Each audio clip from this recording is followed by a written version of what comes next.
Shri advocate एफ.के. Jain, Krishna Kumar ji Goyal, अध्यक्ष खड़की शिक्षण संस्था, श्री दुर्योधन बापकर, उपाध्यक्ष खड़की शिक्षण संस्था, श्री अभय जी सामंत, श्री कमलेश जी चास्कर, श्री कार्तिक जी सिवरकर, सुनीता वाडेकर, श्री आनंद शाजड़े, सेक्रेटरी शिक्षण संस्था।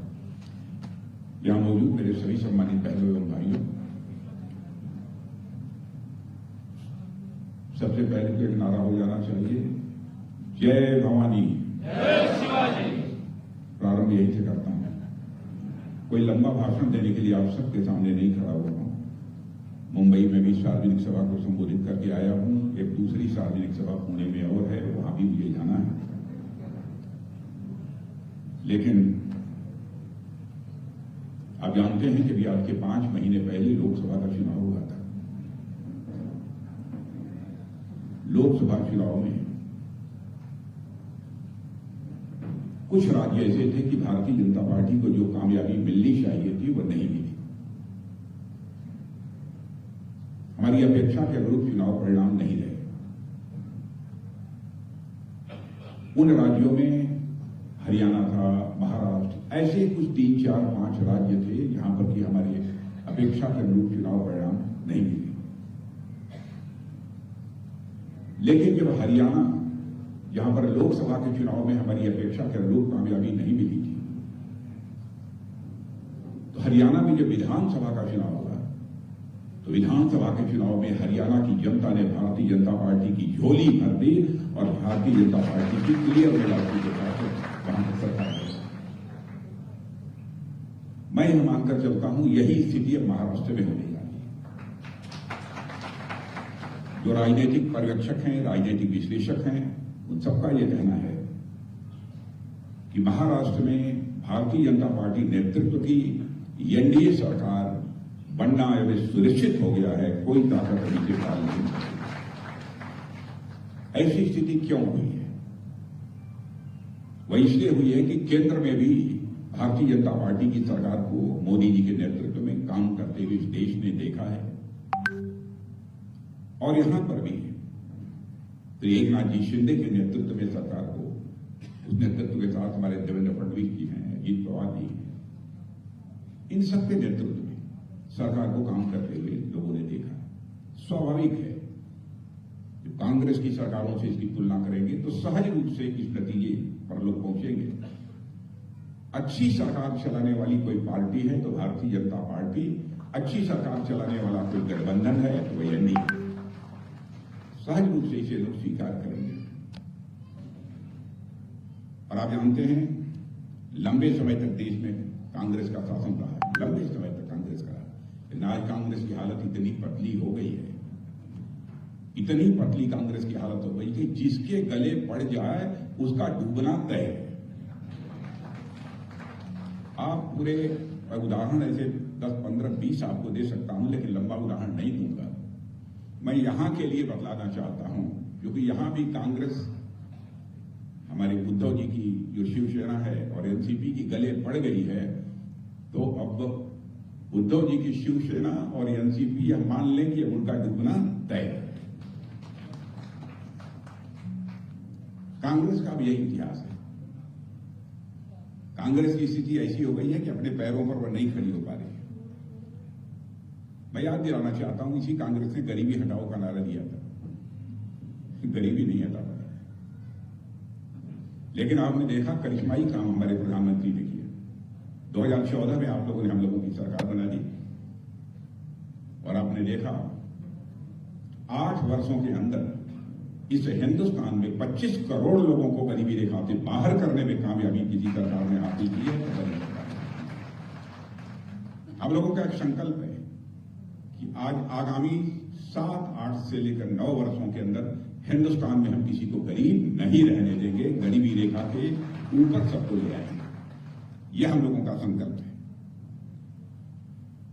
कामकाज का जहां तक प्रश्न है, मैं दावे के साथ कह सकता हूं, आजाद भारत में 75 वर्षों में बहुत सरकारों ने काम किया है, लेकिन हमारी सरकार जहां जहां भी रही है अच्छा व्यवहार में किया है। 2014 से लेकर आज 2024 से चल रहा है। 10 वर्षों में केंद्र में मोदी जी के नेतृत्व में सरकार को काम करते हुए आपने देखा है। कौन इस सच्चाई को नकार सकता है कि अंतर्राष्ट्रीय जगत में भारत की प्रतिष्ठा बढ़ी है। इंटरनेशनल कम्युनिटी में भारत का स्टेचर, भारत का कद बढ़ा है। पहले इंटरनेशनल फोरम पर भारत कुछ बोलता था तो दुनिया भारत की बातों को गंभीरता पूर्वक नहीं लेती थी कि भारत तो कमजोर देश है।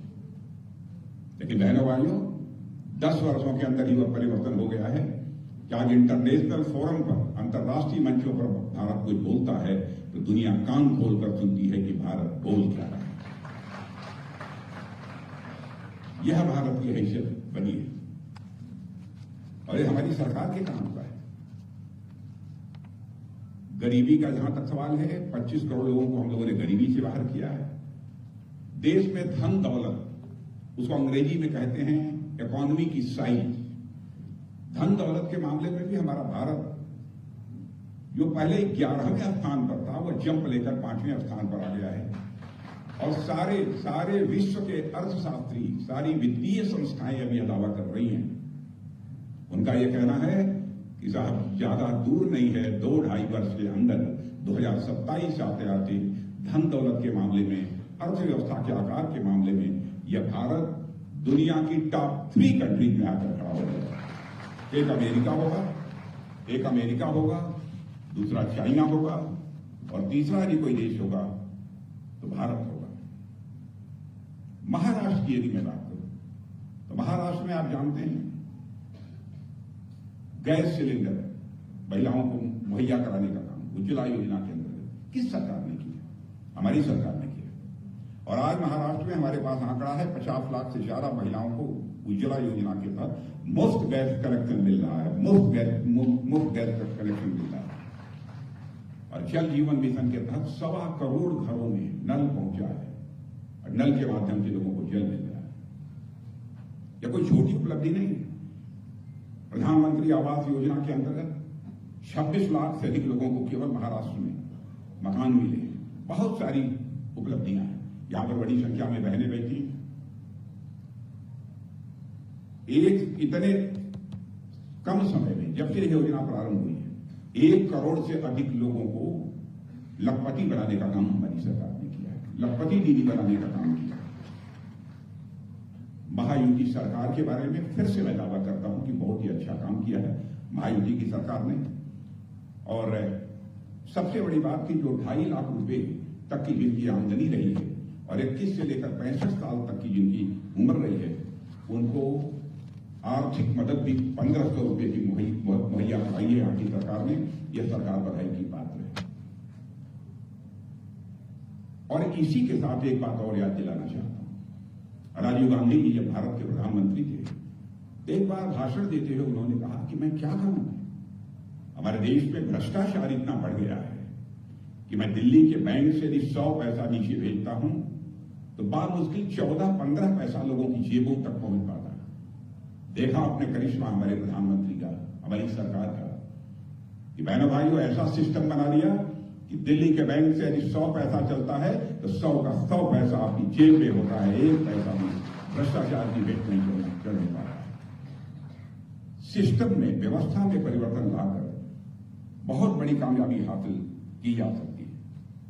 अब मैं महाराष्ट्र का उदाहरण, एक बाड़वर पोर्ट बोलते हैं, बाड़वर पोर्ट, इसकी आधारशिला हमारे प्रधानमंत्री ने रखी है। और मैं बताना चाहता हूं, हिंदुस्तान का ये अब तक का सबसे बड़ा पोर्ट बनने जा रहा है, सबसे बड़ा पोर्ट बनने जा रहा है। और अब तक हिंदुस्तान में जितने भी पोर्ट थे, बंदरगाह थे, उनकी जितनी क्षमता थी उससे कहीं अधिक क्षमता केवल महाराष्ट्र में बनने वाले इस पोर्ट की होने जा रही है। छोटी छोटी चीज, 70 वर्ष की आयु के लोग, चाहे किसी आय इनकम ग्रुप के क्यों ना, उनके लिए जो सुविधा हमारी सरकार ने आयुष्मान कार्ड देकर दी है। और मैं कहना चाहता हूं, आप अपने क्षेत्रों में देखिए, 70 साल के ऊपर के जो लोग हैं, यदि उनके पास आयुष्मान कार्ड नहीं है तो आप कार्यकर्ताओं की जिम्मेदारी बनती है, उन तक जाइए और उनसे आग्रह करिए, उनका फॉर्म भरवाइए और आयुष्मान कार्ड उनको मुहैया कराइए ताकि 5 लाख रुपए तक का 1 साल में मुफ्त इलाज हो सके। आयुष्मान कार्ड पहले भी हमारी सरकार ने बहुत सारे लोगों को मुहैया कराया। बाबा साहब भीमराव अंबेडकर जिन्होंने संविधान की रचना की, बाबा साहब भीमराव अंबेडकर के द्वारा बनाए गए इस संविधान को लेकर राहुल जी आजकल चारों तरफ घूम रहे हैं। पहले जातिगत जनगणना कराऊंगा। अरे बाबा साहब भीमराव अंबेडकर तक का तो सम्मान किया ही नहीं। चुनाव में लड़े थे, उनके खिलाफ आपने प्रत्याशी खड़ा कर दिया। उनको पराजित करने के लिए एक भी आपने नहीं छोड़ी।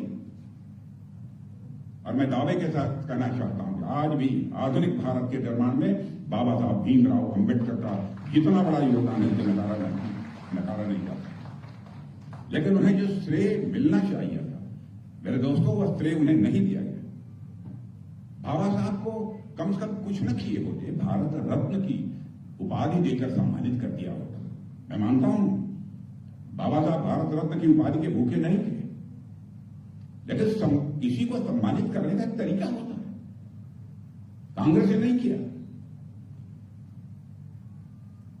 बाबा साहब को भारत रत्न मरणोपरांत देने का काम यदि किसी ने किया तो हमारी सरकार ने किया है।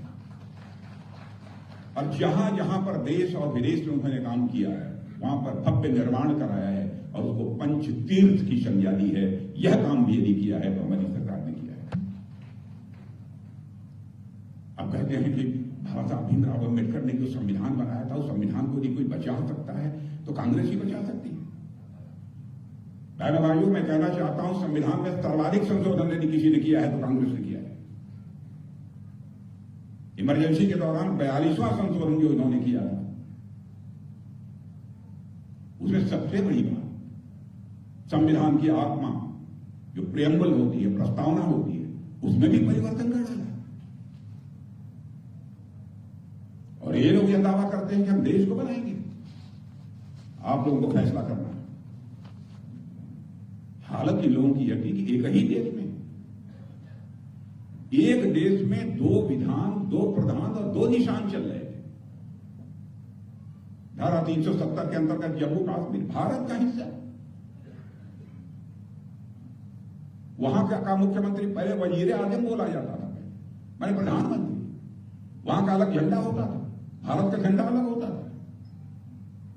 हम लोगों ने 1951 में 1951 में जनसंघ के रूप में काम करते हुए हमारे नेताओं ने संकल्प लिया था, जिस दिन हमारी सरकार बन जाएगी, संसद में बहुमत मिल जाएगा, चुटकी बजाकर हम धारा 370 को समाप्त करेंगे और हिंदुस्तान में अन्य राज्यों का जो दर्जा होगा वही जम्मू कश्मीर का भी दर्जा होगा।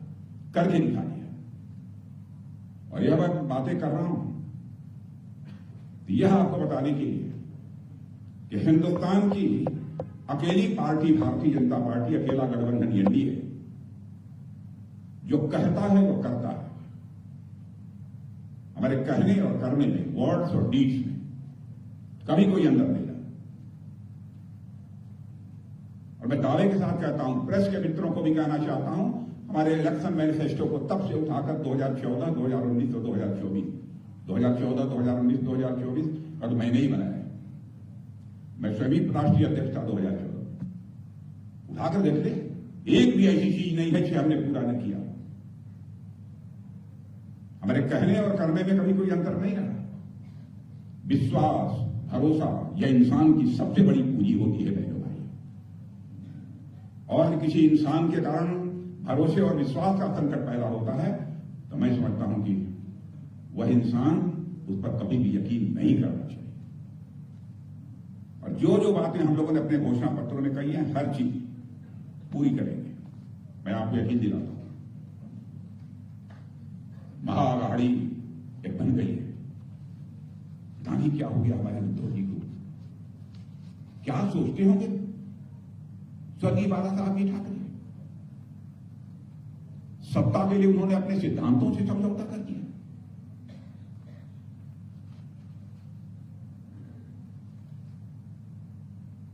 आप ये कभी सोच सकते थे कि ऐसा भी होगा?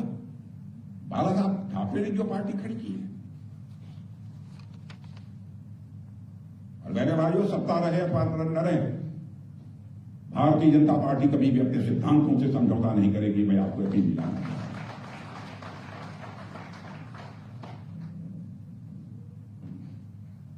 अजीबोगरीब हालात इन लोगों ने पैदा किए। इसीलिए मैं कहना चाह रहा हूं, महागाड़ी की सरकार जो बनने वाली नहीं है, लेकिन जो बन जाती तो उनके लिए तो महाराष्ट्र एटीएम की मशीन था, यह हालत हो जाती। और मैंने सुना कि कुछ लोग मिले थे उनसे, गुलेमा लोग, उन लोगों ने कहा 10% हमको आरक्षण दीजिए। मैंने भाइयों, मैंने जिंदगी में कभी हिंदू मुस्लिम ईसाई ये सब राजनीति नहीं की है, और क्यों करता भी नहीं। जो न्याय संगत है वो आवाज डंके की चोट पर बोलता हूं, और हमारी पार्टी बोलती है, करती है। हम किसी के साथ भेदभाव नहीं करेंगे। कास्ट, क्रीड और रिलीजन, जाति, पंथ और मजहब के आधार पर हम राजनीति नहीं करते हैं। इंसाफ और इंसानियत, जस्टिस और ह्यूमैनिटी हमारी राजनीति का आधार है। इस आधार पर हम राजनीति करते हैं। और ये आरक्षण देने की बात कर रहे हैं, सुना है कि पीठ पीछे शायद किसी ने आश्वासन दे दिया कि नहीं हमको नहीं मालूम है, लेकिन सुना है कि दे दिया। ऐसे देश चलेगा? सरकार चलाने की कला यदि किसी के पास है, भारतीय जनता पार्टी के पास करके हम लोगों ने दिखाया है। आपने देखा दुनिया के मुस्लिम देशों का, बड़े मुस्लिम देशों का जो सर्वोच्च सम्मान था, दुनिया के किसी प्रधानमंत्री को मिला है, भारत के प्रधानमंत्री नरेंद्र मोदी जी को। अभी डोमिनिका में भी गए, वहां पर भी उनको सर्वोच्च सम्मान से नवाजा गया है। इसलिए मैं आप लोगों से अपील करने आया हूं। डिफेंस का जहां तक सवाल है, आप लोग जानते हैं 2014 में जब हमारी सरकार बनती थी तो हम लोग 600 करोड़ रुपए के बम, तोप, गोले, हथियार दुनिया के दूसरे देशों को भेजते थे, यानी निर्यात करते थे, एक्सपोर्ट करते थे। और आज आपको मालूम है 600 करोड़ 2014 के पहले, अब हम लगभग 23,000 करोड़ रुपए का खर्च, और 2029-30 आने दीजिए 50,000 करोड़ रुपए का हम एक्सपोर्ट करने जा रहे हैं, बम, तोप, गोले और हथियार। भारतीय सेनाओं का मनोबल बढ़ा है।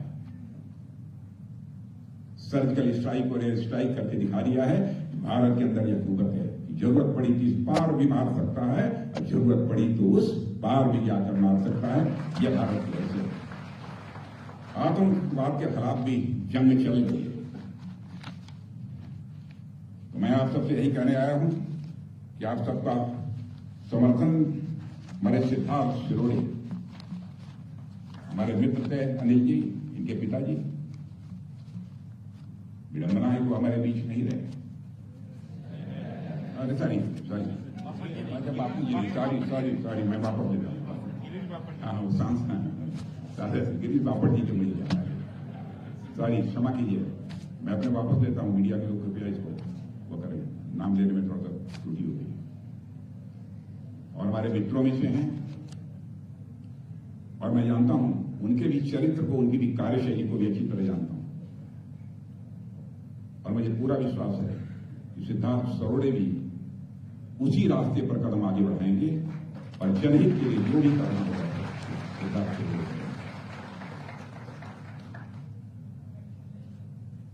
और हमारे एक सांसद जिनकी चर्चा आप लोगों ने की, वो बेचारे नहीं रहे। मैं आया था उनके देहावसान के बाद, उनके परिवार के सदस्यों से भी मैं मिला था। मैं पहले उन्हीं का नाम लेना चाहता था, लेकिन अभी आप लोगों ने कुछ मांगे रखी हैं, लेकिन चुनाव के समय की एक आचार संहिता होती है चुनाव की, उसमें कोई भी मंत्री कोई आश्वासन नहीं दे सकता।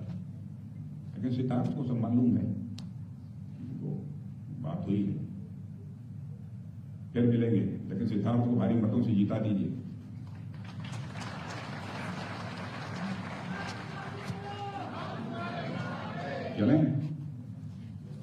चलें?